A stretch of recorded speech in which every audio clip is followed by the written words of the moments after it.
Hi. A few people have inquired about how I'm getting the recordings done for the Sumner's Tales thing, so I thought I'd run through the equipment I'm using and the sort of process involved in it all. It starts obviously with the guitar. Um, it's just a Cordoba classical, but I've modified it and put an extra pickup system in it, which I shall endeavour to explain. Obviously, the normal pickup just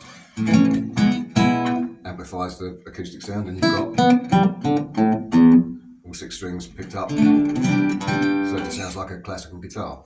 But the second pickup system that I put in is a cut down ribbon transducer that just covers the bass strings.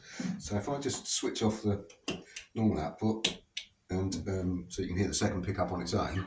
Obviously the treble strings, you don't really hear anything, but as soon as you get to the bass strings, you can hear the octave on there. So I've arranged all of the tunes so I can play the bass lines with my thumb with the octave pickup, so you get a kind of pseudo bass along with the chords that I'm playing. So I use the same setup to play live as I do to actually record the demos.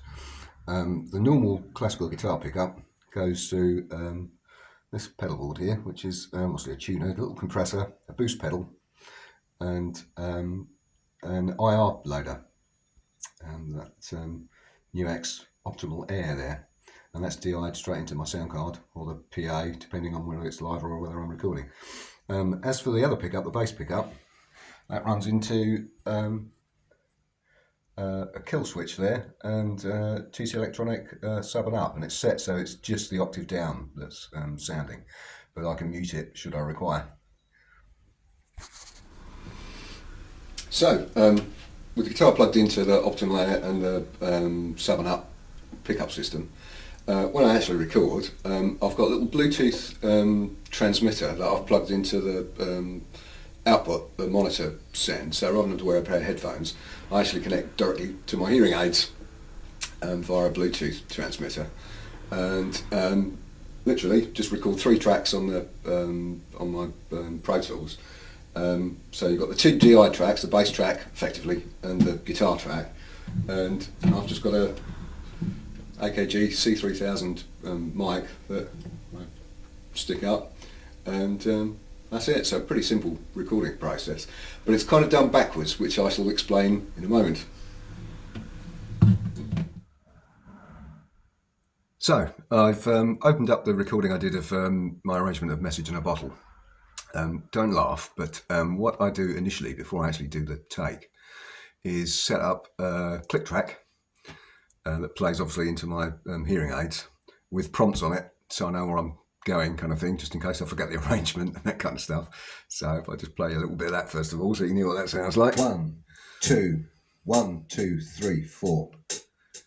So there's the click, and as it runs into the verses and the choruses, I get prompts as to where I'm supposed to be, which bit's coming next, and that kind of thing. Verse 2, 1, 2, 3, 4. There we go. There's enough of that.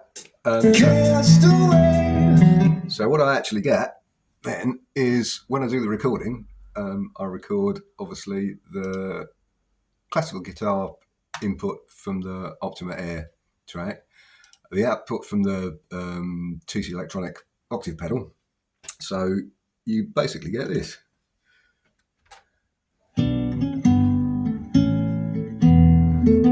So if I now isolate them, so there's the classical guitar output. If I switch to the other one, there's the bass notes. Because I've arranged the chords so the bass notes are independent, you get that kind of pseudo bass line effect.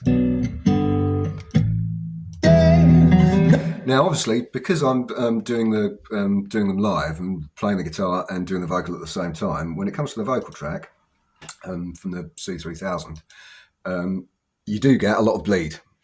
Another lonely day, no one here but me. Oh, more. So you can hear, obviously, there's quite a bit of guitar actually being picked up on the vocal mic, which means obviously you're pretty limited to any editing you can do. So I normally take half a dozen goes at it before I got what I'd regard as a good enough take, because the limited editing I can do. I don't think, let me just have a quick check, I don't think I've actually done any editing on this one at all.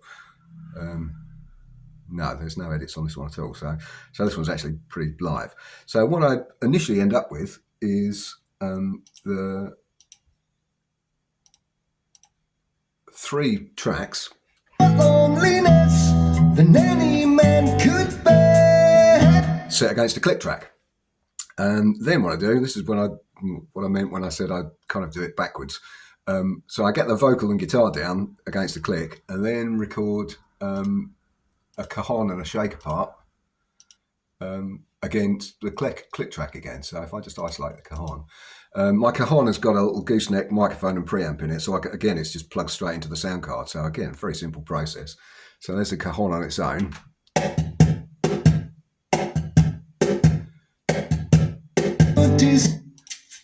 And there's the shaker. So at that point, we've got a pretty full arrangement. Send an SOS to the world. I hope that someone gets mine.